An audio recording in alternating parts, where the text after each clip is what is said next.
Hey guys, तो मैंने अभी थोड़ी देर पहले डिज्नी प्लस हॉटस्टार की वेब सीरीज कमांडो देख के खत्म करी। और सच बताऊं, ये सीरीज मुझे पसंद आई है। मतलब बहुत ज्यादा अच्छी तो नहीं लगी, लेकिन बहुत ज्यादा खराब भी नहीं लगी, क्योंकि जिस तरह से ये सीरीज लिखी गई है ना, वो इतनी अच्छी है कि हमें मजा देती है। अगर मैं इसकी कहानी की बात करूँ तो ये कहानी कुछ वैसी है जैसी इस तरह की सीरीज की होती है।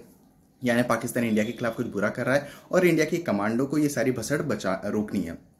तो किस तरह से ये सारी चीजें होती हैं, यही सब हमें इस सीरीज में देखने को मिलता है। इससे ज्यादा अगर मैं कहानी के बारे में थोड़ी भी बात करने गया ना, तो स्पॉइलर दे बैठूंगा, क्योंकि इस सीरीज की कहानी काफी थिन लाइन की है, काफी छोटी सी कहानी। अगर मैं एक लाइन में भी बताने गया ना तो पूरी हो जाएगी, इतनी छोटी कहानी है। इसी कारण से मैं उन सारी चीजों के बारे में बात नहीं करना चाहता हूँ। लेकिन अगर मैं इसके स्क्रीन प्ले की बात करूँ तो पर्सनली मुझे इस सीरीज का स्क्रीन प्ले पसंद आया, क्योंकि जैसा कि मैंने कहा कि इस सीरीज की जो स्टोरी थी वो काफी थिन लाइन थी। इससे स्क्रीन पे एंगेजिंग है, क्योंकि जिस तरह से ये सीरीज स्टार्ट होती है, अपनी पूरी सिचुएशन को स्टैब्लिश करती है। हमें बताया जाता है कि किस तरह की भसड़ हो रही है, किस तरह से पाकिस्तान प्लान कर रहा है, किस तरह से वहां एजेंट गया है, किस तरह से विराट वहां जाता है। वो सारी चीजें इतनी अच्छी तो हैं कि हमारे स्टार्टिंग से इस सीरीज में कनेक्शन बन जाता है और हम जानना चाहते हैं कि आगे क्या होने वाला है और कैसे होने वाला है। फिर जिस तरह से ये सीरीज आगे बढ़ती है, अपनी पूरी सिचुएशन को एक्सप्लोर करती है, वो सारी चीजें भी देखने में मजा आता है, क्योंकि इन सारी चीजों को इतनी ज्यादा अच्छे से लिखा और स्टैब्लिश किया गया था कि हम पूरे टाइम इस सीरीज में इन्वेस्ट रहते हैं और जानना चाहते हैं कि आगे क्या हो सकता है और कैसे हो सकता है। ऑल्दो हम इस सीरीज की हर एक बीट को काफी आराम से प्रेडिक्ट कर पाते हैं। इसी कारण से इस सीरीज की जो इंपैक्टफुल पॉइंट्स थे वो हम पे उस तरह का इंपैक्ट नहीं डाल पाते जिस तरह का उन्हें डालना चाहिए था। स्टिल हम बोर नहीं होते हैं, जो कि अच्छी बात है। जहां तक बात है कैरेक्टर डेवलपमेंट और कैरेक्टर्स के बीच डायनामिक्स की,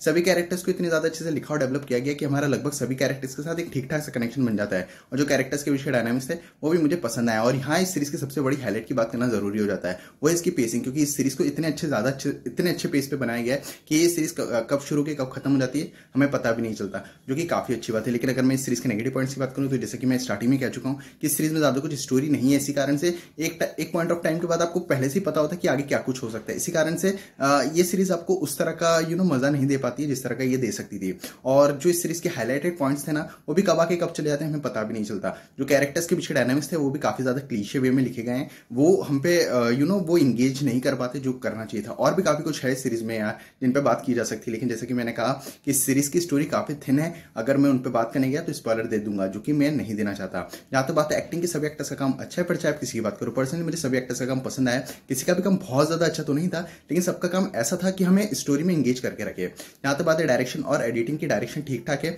ज्यादा कुछ बोलने लायक है नहीं डायरेक्टर के बारे में, क्योंकि डायरेक्टर ने ज्यादा कुछ नया और अलग किया नहीं है।